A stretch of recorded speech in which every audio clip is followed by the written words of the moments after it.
the best of the week on Relevant Radio. Let's go to Joe now in St. Louis. Hi, Joe.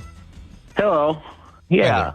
I shared one of your episodes with my daughter. She is a senior at a very prestigious college. She's very intelligent, extremely intelligent, but she has that liberal college mindset, if you will. Mm-hmm. Okay. And I shared on October 2nd, just to give you highlights of that show, a young woman that used to be liberal compared to her conservative friends.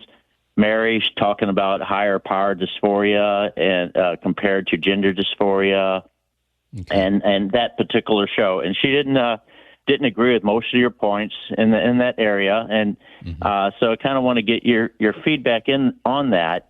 I will say the conversation started when she said, well, I want to move out of the St. Louis area when I graduate, but I don't want to live in a red state because I'm afraid if something happened like I was raped and I'd be forced to have this baby, and because I couldn't live with that. And so that is an argument I want to come back to her in a way that she can maybe reconsider her thoughts. That she said if there was no medical conditions or concerns, I certainly would have the baby, but I want to have the right to choose in that area. So then she went on to talk about a few things like we cherry pick what we pick out of the Bible to make our arguments, like not allowed to, but we don't talk about things like not allowed to eat shellfish or that she found in the Bible. Slaves must obey their masters. A married woman if she can't prove that she is a virgin, must be stoned to death. So she picked things out of the Old Testament. There's other things that I could talk about, but if you want to respond and if you want me to expand on anything else on my notes, I'd be glad to. Thanks, Joe. Appreciate that. And I mean, you gave a whole bunch right there, so there's no way for me to cover all of that. If you're interested in a book that responds to those kind of apparent contradictions or conundrums in the Bible, a good classic one is called Encyclopedia of Bible Difficulties by Gleason Archer.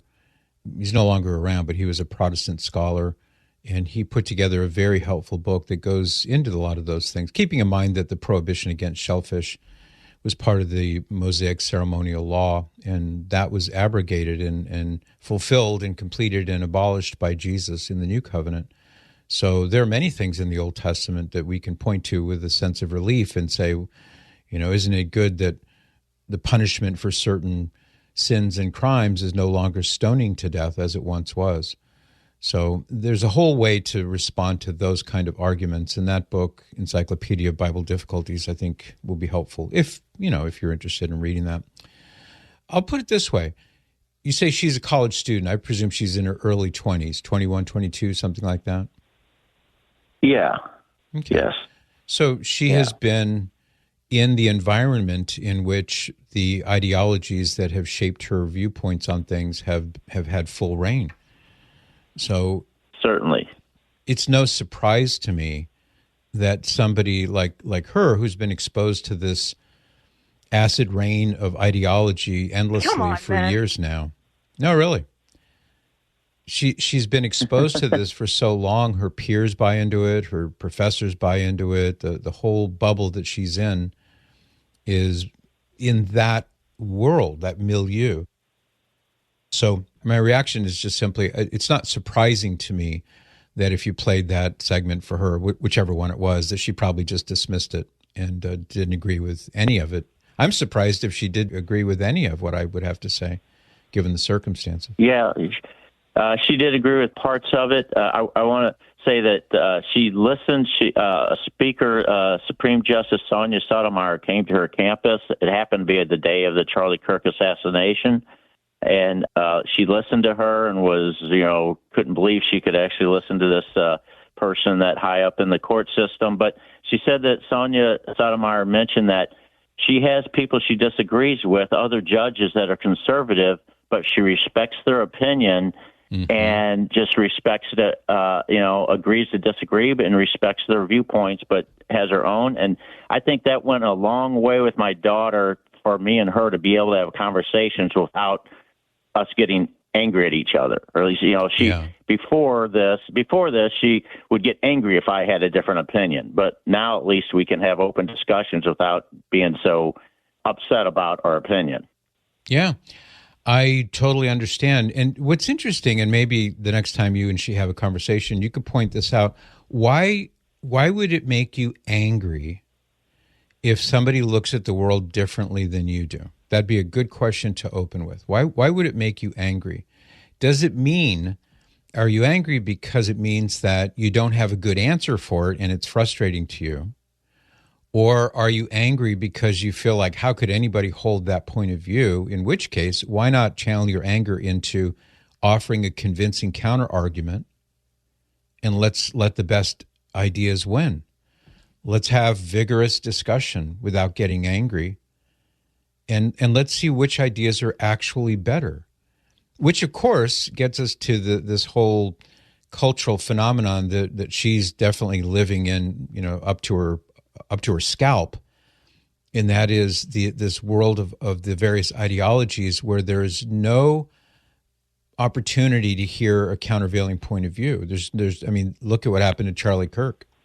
One of the things is somebody or some group of people wanted him to be quiet and used violence as a way to shut down his, explaining what he believes and why.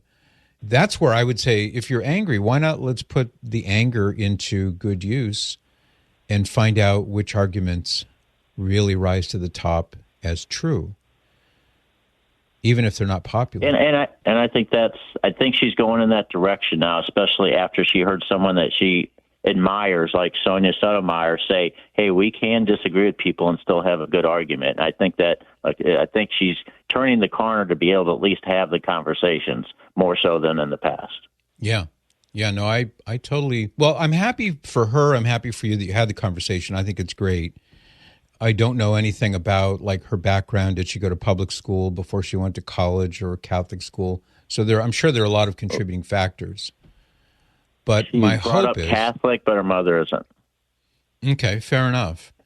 My hope is that as time goes on and as she grows up and becomes more mature, and I mean, I was not terribly mature when I was 20, 21 years old, and I had to grow up in my own way. Everybody does. So as she gets older and she has more perspective and she learns more about life, a lot of the things I'm convinced that she buys into right now, she'll look back later with embarrassment and say, that was ridiculous. But I was young and I didn't know any better, as so many people are at that age. Yeah, and it's just a matter of time in a lot of ways, and I realize that, and just trying to open that door without of conversation, which is opening a little bit slowly but surely, I feel. Yeah, well, good for you, Dad. I think you're doing a good job of at least kind of directing the conversation in that direction. I hope and pray that the next time your daughter has a chance to listen to the program, maybe, who knows, maybe she'll find a little bit more there to agree with. And over time, you never know. She may call me one day down the road and say, guess what, Patrick? First time I ever heard you, my dad made me listen to your show, and I thought you were ridiculous, and I didn't agree with just about anything you had to say, but I kept listening, and now I can't not listen. We get those calls from time to time. Well, thank you. Appreciate your phone call. God bless your daughter. Right. Thank you.